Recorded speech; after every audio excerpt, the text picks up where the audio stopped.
வானொலியில் நீங்கள் கேட்டு மகிழ்ந்த தென்கட்சி கோ சுவாமிநாதன் அவர்களின் இன்று ஒரு தகவல் கதை தொகுப்பினை கேட்கலாம். ஒருத்தர் ஒரு தவறு செஞ்சு விடுறாருன்னு வச்சுக்கோங்க.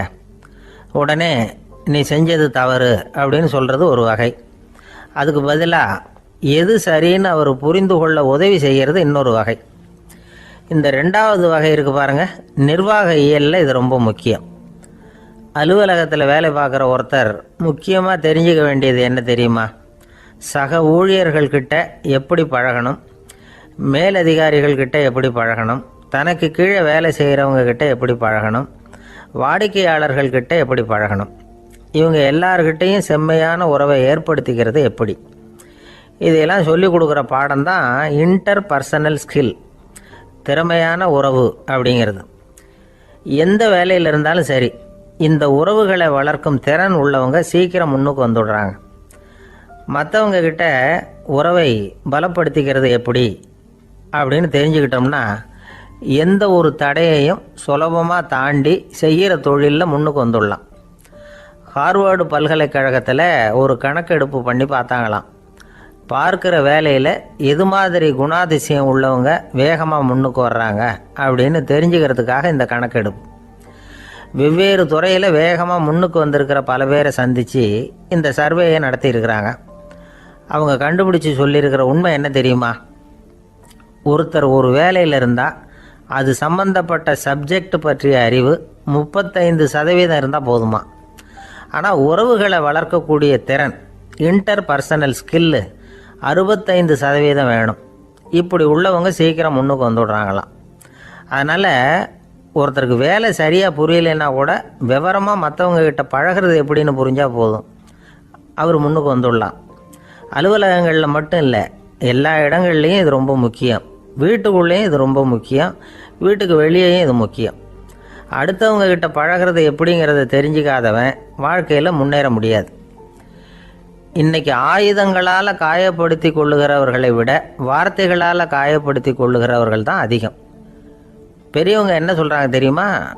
நீங்கள் இந்த பூமியில் பிறந்ததன் அர்த்தம் பூர்த்தி ஆகணும்னா அடுத்தவங்களுக்கு உதவி பண்ணுங்க.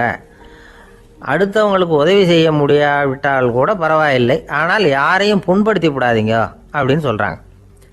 எனக்கு தெரிஞ்ச ஒருத்தர் ஒரு அலுவலகத்தில் வேலை பார்க்குறார். அவர் சொல்லுவார், எனக்கு இந்த இன்டர் பர்சனல் ஸ்கில் ரொம்ப அதிகம் சார். சக ஊழியர்கள்கிட்ட ரொம்ப சுமூகமாக நடந்துக்குவேன்.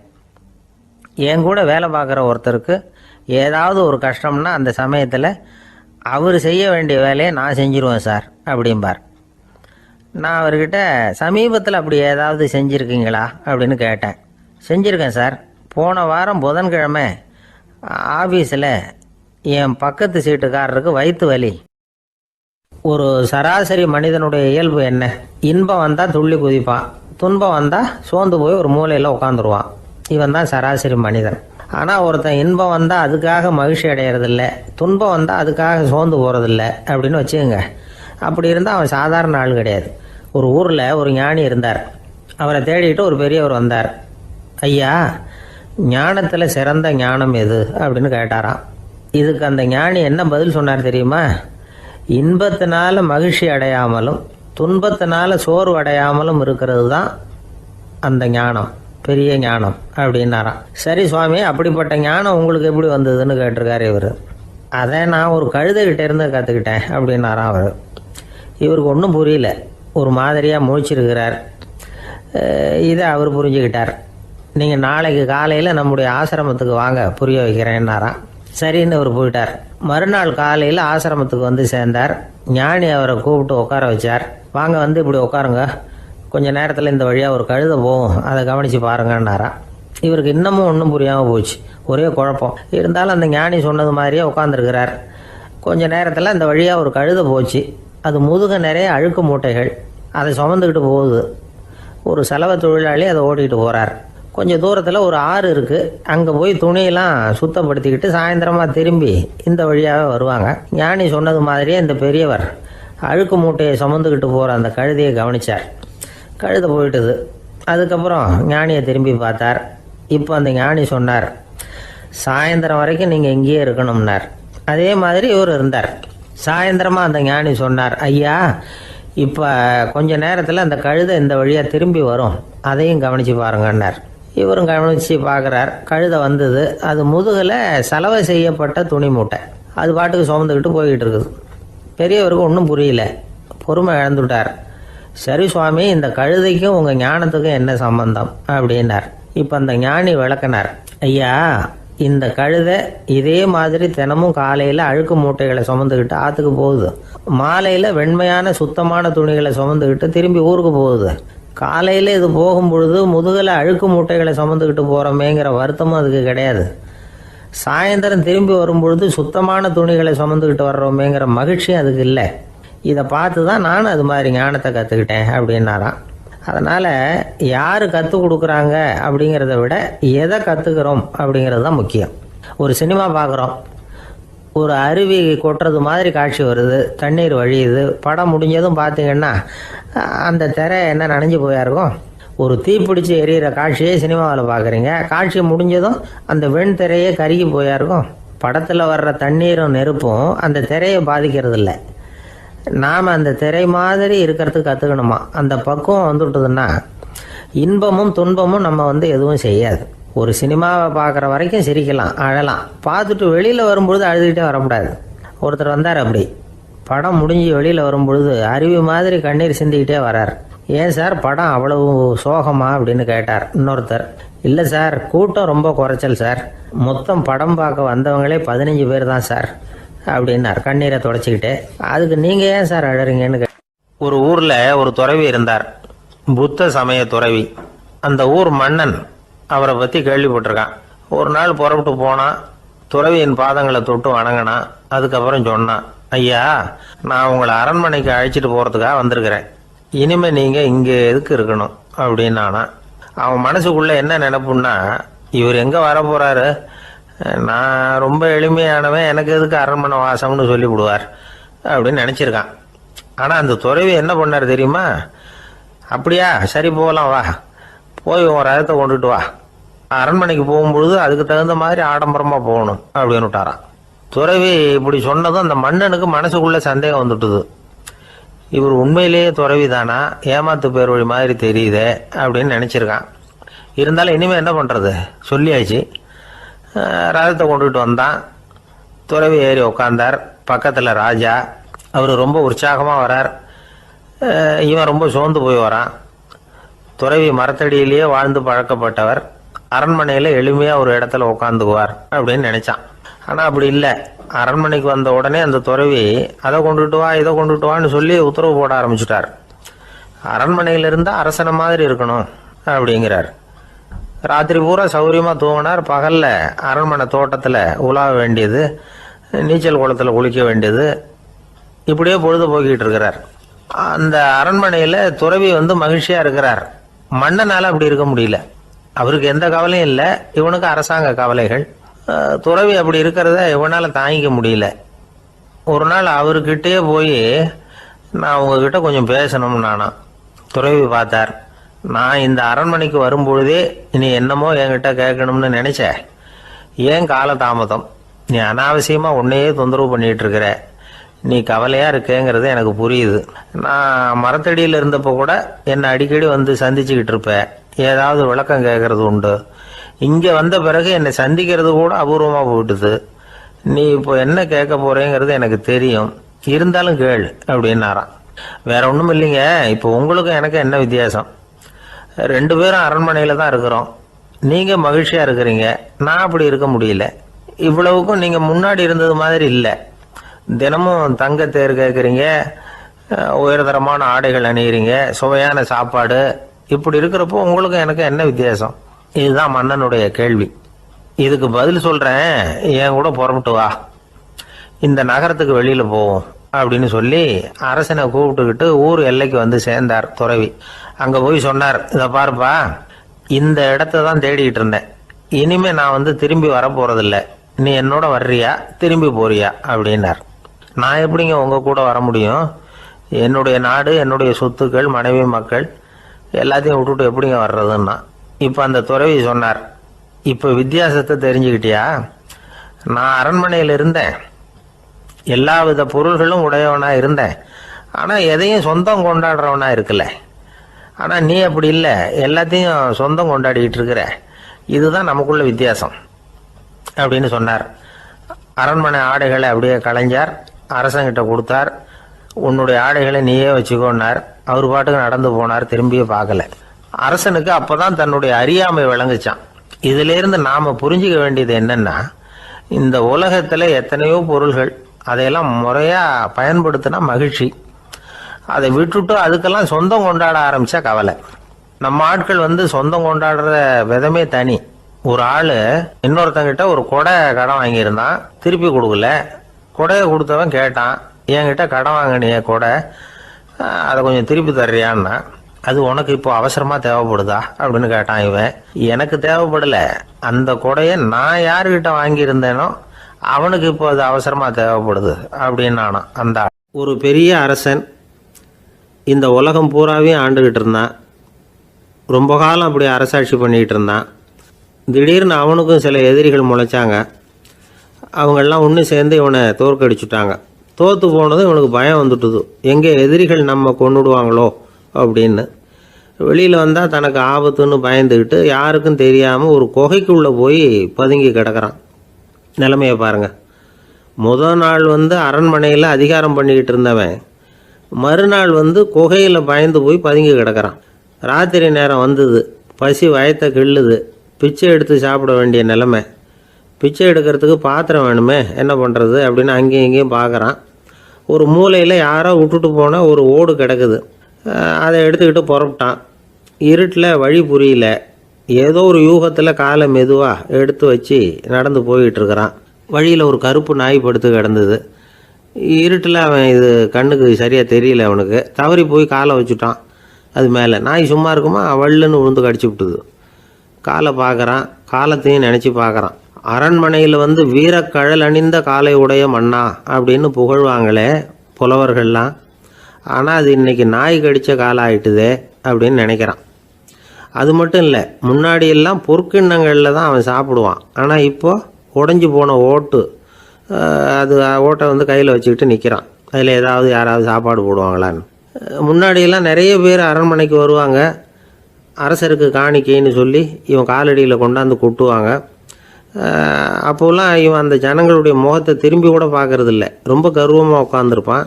அதே ஆள் இன்றைக்கி எல்லார் கண்ணுலேயும் படுறது மாதிரி பிச்சை எடுத்துக்கிட்டு இருக்கிறான். அப்போலாம் காணிக்கைகளை தன்னுடைய கையால் வாங்கிறது தனக்கு கௌரவ குறைச்சல்னு நினச்சி தன்னுடைய வேலைக்காரங்களை விட்டு தான் அதை வாங்க சொல்லுவான். இப்போ பார்த்தீங்கன்னா அவனே தன் கையாலேயே பிச்சை வாங்குறான். நினச்சி பாருங்கள், அந்த மனுஷன் நாள் அரசன், மறுநாள் பிச்சைக்காரன். எவ்வளோ வித்தியாசம்! செல்வம் தான் இப்படி ஒரு வித்தியாசம் ஏற்படுறதுக்கு காரணம். அப்படிப்பட்ட செல்வம் வாழ்க்கையை நடத்துறதுக்கு நமக்கு தேவை தான். ஆனால் அதையே நாம் அடைய வேண்டிய பயனாக நினைக்கிறோம் பாருங்கள், அதுதான் வேடிக்கை. இதை நம்மாழ்வார் அழகாக ஒரு பாசுரத்தில் சொல்கிறார். ஒரு நாயகமாய் ஓட உலகுடன் ஆண்டவர், கருணாய் கவர்ந்த காலர், சிதைகிய பானையர், பெருநாடு காண இம்மையிலே பிச்சைதாம் கொள்வர், திருநாரணன் தாழ் காலம் பெற சிந்தித்து உய்மினோ அப்படிங்கிறார் நம்மாழ்வார். ஒரு பெரிய பணக்காரர் ஒரு துறவிகிட்ட போய், சாமி என்கிட்ட நிறைய பணம் இருக்குது, இருந்தாலும் நிம்மதி இல்லை, என்னால் நிம்மதியாக இருக்க முடியல, என்ன காரணம்னு கேட்டாராம். உடனே அந்த துறவி இதுக்கு நேரடியாக பதில் சொல்லாமல் பக்கத்தில் நின்றுக்கிட்டு இருந்த ஒரு குழந்தைய கூப்பிட்டார். அது ஓடியாந்தது. ஒரு ஆப்பிள் பழத்தை எடுத்து அது கையில் கொடுத்தார். அதை வாங்கிக்கிட்டு குழந்தை சிரிச்சுது. இன்னொரு பழத்தை எடுத்து கொடுத்தார். அதை இன்னொரு கையில் வாங்கிட்டு சிரிச்சுது. மூணாவது ஆப்பிள் எடுத்து கொடுத்தார். 2 பழத்தையும் நெஞ்சில் அணைச்சிக்கிட்டு 3வது பழத்தையும் வாங்கிறதுக்கு முயற்சி பண்ணிச்சு. ஆனால் அது உடனே நழுவி கீழே விழுந்து உருண்டு ஓடிச்சு. ஏற்கனவே இருந்ததும் விழுந்துட்டுது. இப்போ அந்த குழந்தை அழ ஆரம்பிச்சுட்டுது. இப்போ அந்த துறவி பணக்காரர்கிட்ட சொன்னாராம், குழந்தைய கவனிச்சியா, 2 ஆப்பிள் போதும்னு அது நினச்சிருந்தா இப்போ அது அழ வேண்டிய அவசியம் வந்திருக்குமா அப்படின்னாராம். எதுவுமே அளவுக்கு மிஞ்சினா துன்பந்தான். இந்த காலத்தில் இதெல்லாம் யார் காதில் வாங்குறாங்க? ஒருத்தனை நல்ல வழிக்கு கொண்டு வரணும்னு நினச்சி அவனை கூப்பிட்டு உட்கார வச்சு இந்த கதையை சொல்லிகிட்டு இருந்தாங்க. சொல்லிவிட்டு அந்த குழந்தை செஞ்சது தப்பு தானே அப்படின்னு கேட்டிருக்கிறாங்க. ஆமாம், தப்பு தான், நானாக இருந்தால் அப்படி செஞ்சுருக்க மாட்டேன் நானா இவன். 2 பழமே போதும்னு சொல்லியிருப்பியா அப்படின்னு கேட்டிருக்காங்க. அப்படி இல்லைங்க, அவர் கொடுக்க கொடுக்க ஒவ்வொரு பழமாக வாங்கி பின்னாடி வச்சுட்டு மறுபடியும் கையை நீட்டுவேன் அப்படிங்கிறானா. இவெல்லாம் எந்த காலத்தில் திருந்துறது? ஒரு ஊரில் ஒரு ராஜா இருந்தார். பெரிய அரண்மனையில் தான் இருக்கிறார். எல்லா வசதியும் இருந்தது. இருந்தாலும் அவர் எல்லாரும் சொல்கிறது எப்படி தெரியுமா? பிச்சைக்கார ராஜா. அப்படி ஒரு பேர் அவருக்கு நிலைச்சி போச்சு. ஜனங்களும் சரி, மற்ற தேசங்களில் உள்ளவங்களும் சரி, அவர் அந்த பேர் சொல்லியே குறிப்பிடுறது வழக்கமாக போட்டுது. இது அவருக்கு ரொம்ப கவலையாக போச்சு.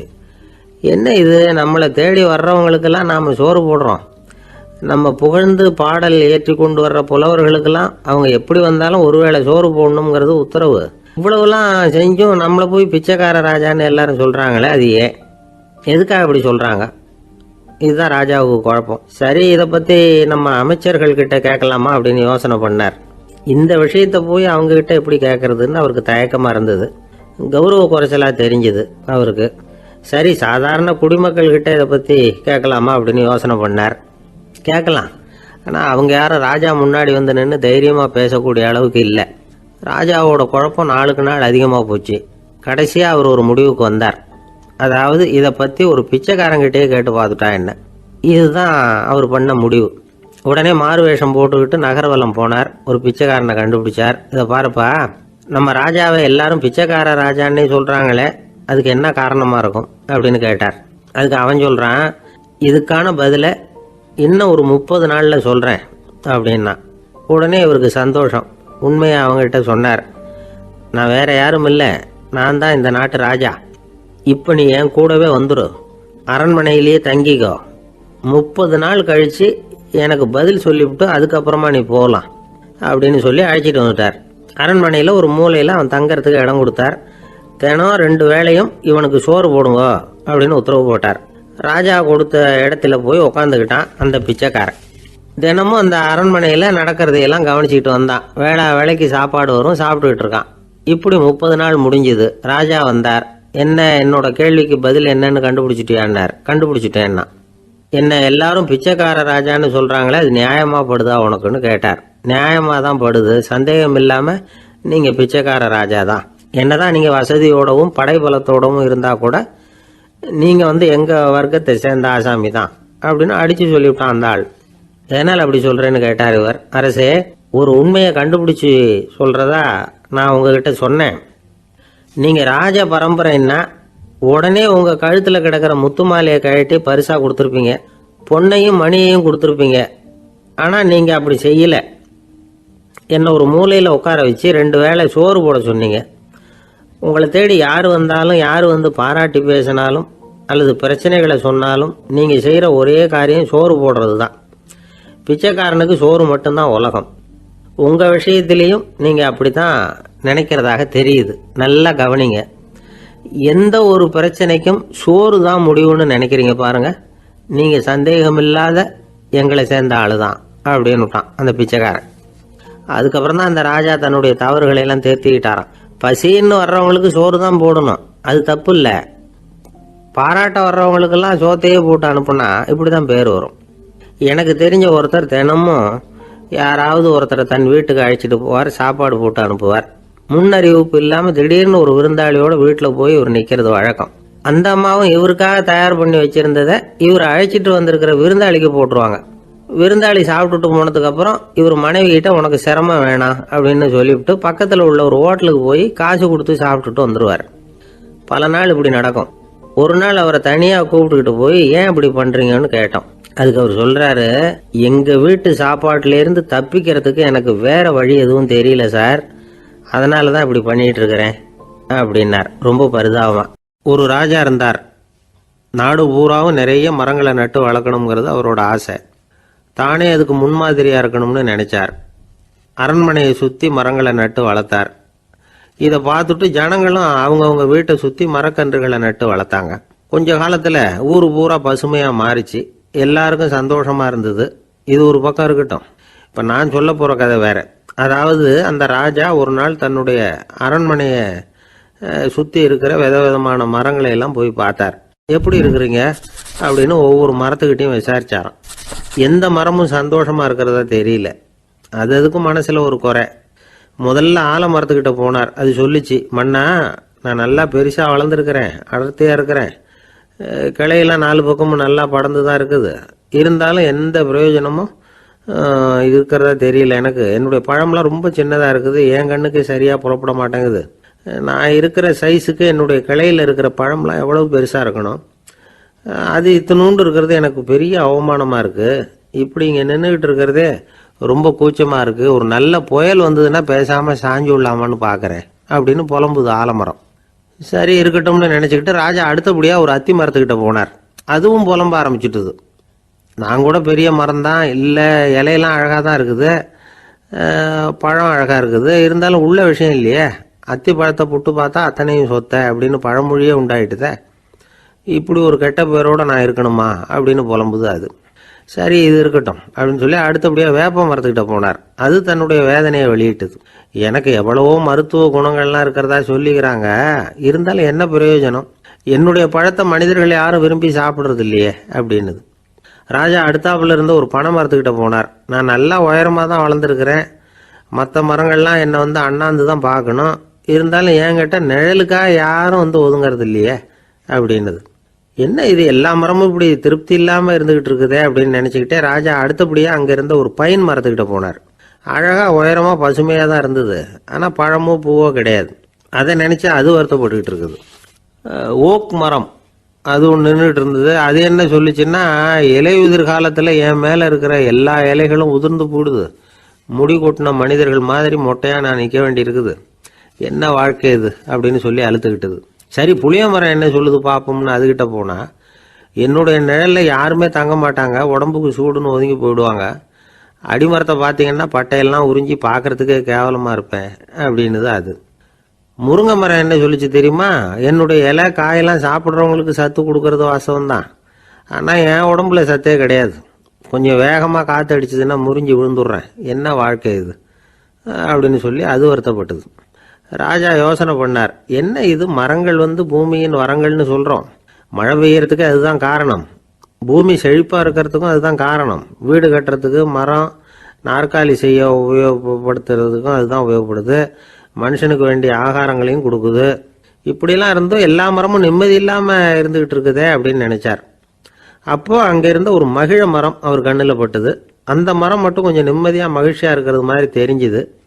உடனே ராஜா அதுகிட்ட போனார். உனக்கு மனசில் எதுவும் குறை இல்லையான்னு கேட்டார். இல்லை நான் சந்தோஷமாக தான் இருக்கேன்னு அந்த மகிழ மரம். அப்படியான்னு ஆச்சரியமாக கேட்டார் ராஜா. ஆமாம் மன்னா, இந்த இடத்துல நீங்கள் ஒரு முருங்கை மரத்தையோ வேப்ப மரத்தையோ கூட நட்டிருக்கலாம், ஆனால் இந்த இடத்துல நடுறதுக்கு என்ன தேர்ந்தெடுத்துருக்குறீங்க, அதுவே எனக்கு பெருமை, அதுவே எனக்கு திருப்தி அப்படின்னு தான் மகிழ மரம். மகிழ மரம் சாதாரணமாக தான் இருக்கும், இளம் மஞ்சள் நிறத்தில் பூக்கள், அது காய்ந்தும் மனம் வீசும். மகிழ மரம் மாதிரி மன திருப்தியோடு வாழறதுக்கு நாம் கற்றுக்கணுமா. நாம் இந்த உலகத்தில் ஒரு நாயாவோ நரியாவோ கூட பிறந்திருக்கலாம், மனுஷனாக பிறந்திருக்கிறோம், அதுவே பெருமை தானே. இந்த நிறைவு தான் மகிழ்ச்சியின் ரகசியம். ஒரு பையன் அப்பா கிட்ட போய், அப்பா நீங்கள் இந்த உலகத்தில் ஒரு மனுஷனாக பிறந்தது என்னோட அதிர்ஷ்டம் நானா. ஏண்டா அப்படி சொல்கிறேன்னு இருக்கார் அப்பா. நீங்கள் ஒரு கரடியாக பிறந்திருந்தா இந்நேரம் நானும் ஒரு கரடி குட்டியாக தானே இருந்திருப்பேன் அப்படின்னு நானா பையன். ஆந்திர நாட்டில் ஒரு அரசர் இருந்தார். அந்த அரசர்கிட்ட ஒரு அமைச்சர் இருந்தார். அந்த அமைச்சர் பேர் ராயண பாஸ்கர். அவர் ஒரு பெரிய அறிவாளி, அது மட்டும் இல்லை மிகச்சிறந்த கொடையாளி. யார் எது கேட்டாலும் இல்லைன்னு சொல்ல மாட்டாராம். அதன் காரணமாகவே அவர்கிட்ட இருந்த செல்வம் நாளுக்கு நாள் குறைஞ்சிக்கிட்டே வந்துட்டு தான். கடைசியில் குடும்பத்துக்குன்னு எதுவும் வைக்காமலே அவர் போய் சேர்ந்துட்டார். மகனும் இறந்துட்டார். அந்த குடும்பத்தில் மிஞ்சி இருந்தது அவருடைய மருமகள், ஒரு பேரன், அவ்வளவுதான். இருந்த ஒரே சொத்து பழுதடைஞ்ச ஒரு வீடு. அந்த அம்மா மற்ற வீடுகளில் வேலை செஞ்சு தன்னுடைய பிள்ளைய படிக்க வச்சுக்கிட்டு வராங்க.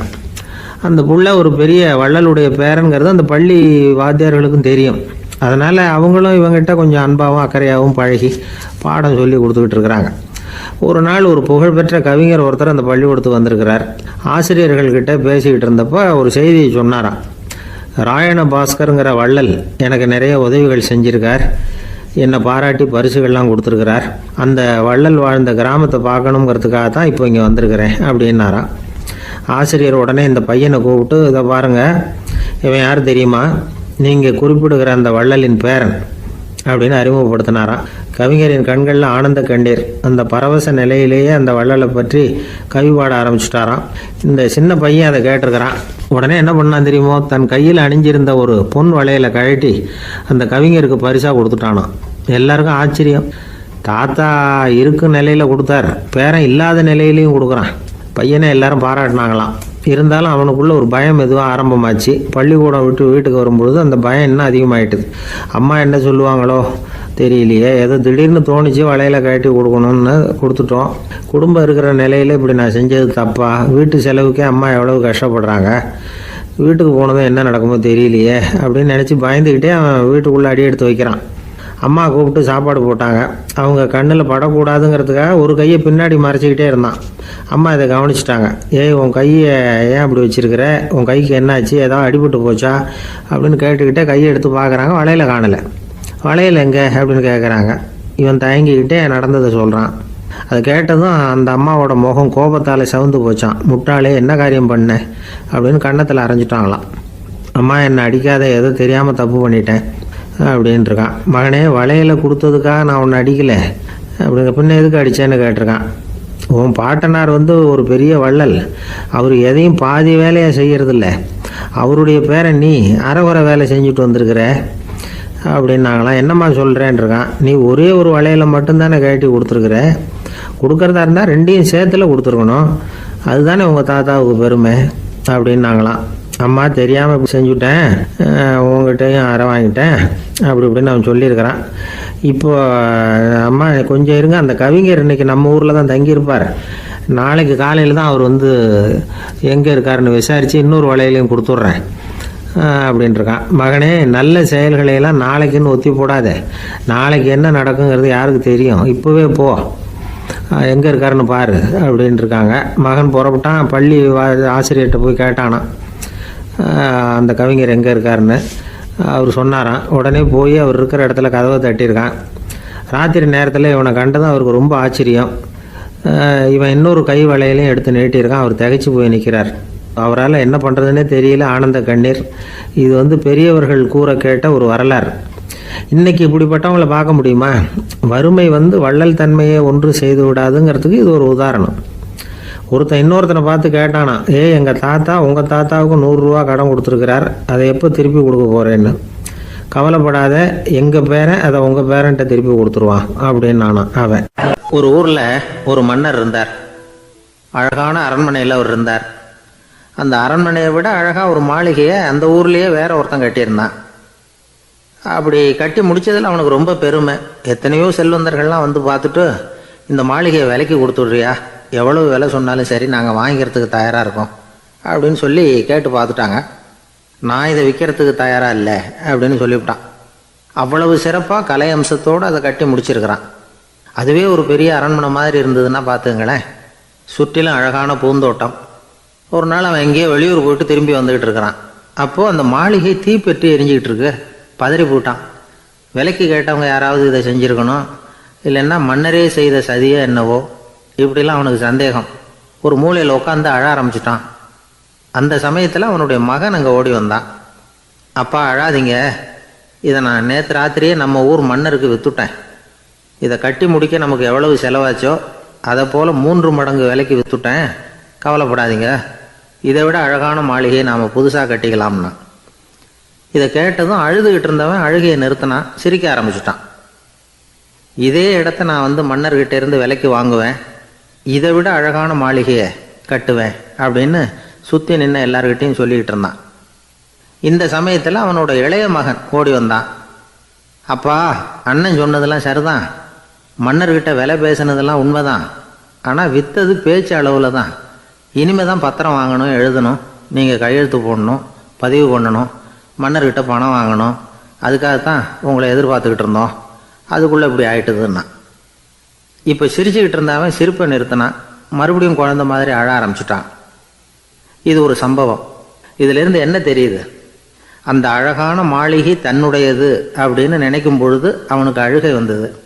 அது தன்னுடையது இல்லை அப்படின்னு நினைக்கிற போது சிரிப்பு வந்தது. மறுபடியும் அது தன்னுடையது தான் அப்படிங்கிற உணர்வு வரும்பொழுது அழுகை. எது எதிலிருந்து நீ நீங்கி இருக்கிறாயோ அது அதிலிருந்து உனக்கு துன்பம் இல்லை அப்படிங்கிறார் திருவள்ளுவர். இந்த உடம்பு என்னுடையதில்லை அப்படிங்கிற உணர்வு வந்துட்டா அது ஒரு பெரிய நிலை. அந்த நிலை வரணும். எல்லாத்தையும் பயன்படுத்திக்கலாம், ஆனால் பற்றில் விழுந்துடக்கூடாது. உலகத்தில் இருங்கள், ஆனால் உலகத்தவராக இருக்காதீர்கள்.